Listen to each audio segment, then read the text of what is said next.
Hello everyone, কেমন আছো তোমরা সবাই? এই বছরের আজকে প্রথম আমি গাছ পাকা আম খাবো। এটা ঝড়ে পড়েছে, আমার বর কুড়িয়ে এনে দিল আমাকে। তো চলো কাটা যাক।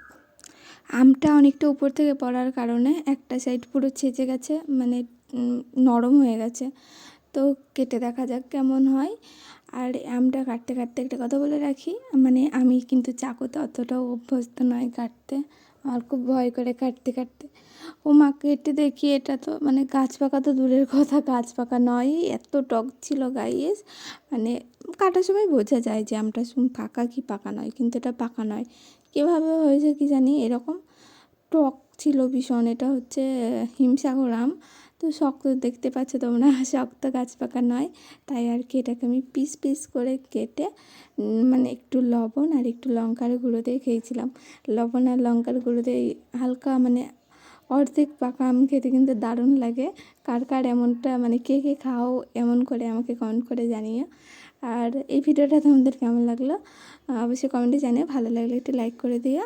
আবার দেখা হবে।